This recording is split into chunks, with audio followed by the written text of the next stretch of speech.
welcome back to my cooking show. It's Supper Time, presented by Street Chef. That's the name of my food truck. Actually, it's a food bus. If you've been following me, I converted a school bus into a food bus. It's called Street Chef. Was in business here in Fort Wayne, Indiana, where my cooking show is on public access television. However, I moved my company down to Indianapolis. I wanted to give myself a bigger challenge. So that's what we've done. But with public access television, there's none in Indianapolis. So I self-promote and I commute back and forth and do my cooking show on public access television in Fort Wayne.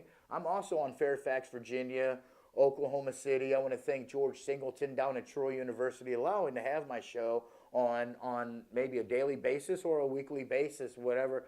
I can't control their programming. I just welcome and have the opportunity to have my show in other markets. So I want to thank those individuals, especially Norm Compton with Fort Wayne Public Access Television, which you're seeing my show on Comcast Cable Access 1, which is channel 57 on Comcast, and then Frontier is channel 27.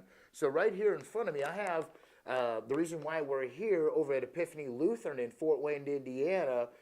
Pastor Richard Hartman is the pastor, came to me last year, wanted to do a fundraising for their missions.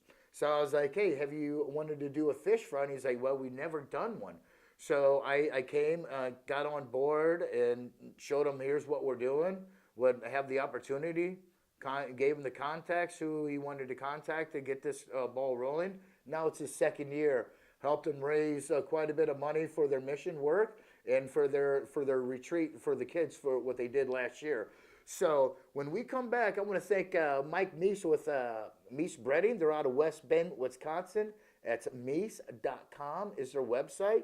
So I want to thank Mike Meese and Public Access on helping me raise awareness and having a fish fry so Epiphany Lutheran can do special things with their mission work and their congregation. So when we come back, I'll introduce you Pastor Richard Hartman.